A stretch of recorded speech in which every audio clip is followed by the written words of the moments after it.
Welcome back to Doc Saying Stuff. I'm Dr. J. Rutland. As a PCP or primary care provider, it's my job to recognize complex syndromes as early as possible to refer to specialists for specific therapy. We are talking some psychiatry today.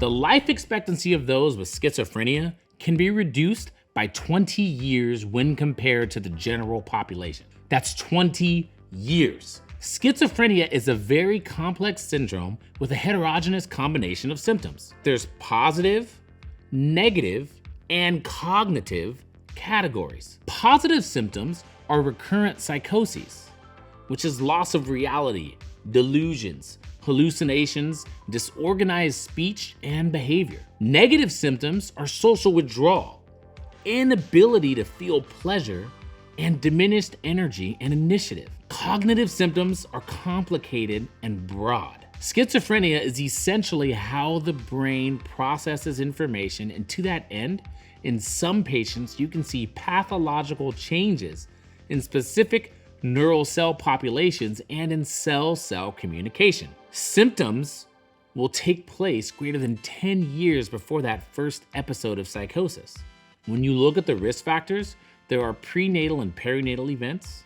An example would be paternal age, sex, which is more frequent in men, living in an urban environment, migration status, where you're coming from, drug abuse, methamphetamines especially, and social adversity, physical abuse, sexual abuse, bullying. The mechanism is hypothesized to be a complex interplay between not only your genetics, but also your environment.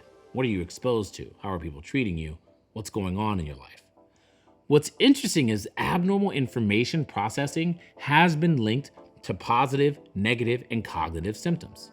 Neuroimaging has shown altered activation in certain areas of the brain. Positive symptoms like psychosis and hallucinations may be the result of increased dopamine uptake in certain areas of the prefrontal cortex. There are key regions of the social brain or the medial prefrontal cortex, which have been shown to be abnormal in people with schizophrenia, as well as leading to some negative symptoms. In regards to cognition, other areas of the prefrontal cortex have been shown to be abnormal on neuroimaging.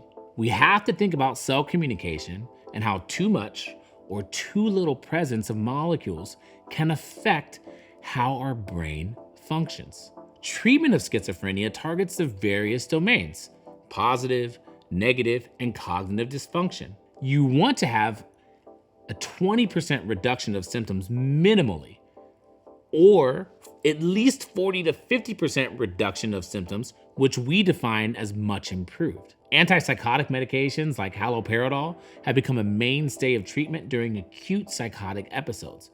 Other therapies, including combining other types of medications with antipsychotics like selective serotonin reuptake inhibitors or SSRIs. When thinking about schizophrenia, it's important to not label a patient, as the disease course is quite complicated. Patients can have positive, negative, and cognitive symptoms, which all contribute to a patient's well-being. Listen to your patient and get them referred to a specialist, psychiatrist, as soon as you possibly can. Thanks for joining Doc Saying Stuff today. Really appreciate all of you being here.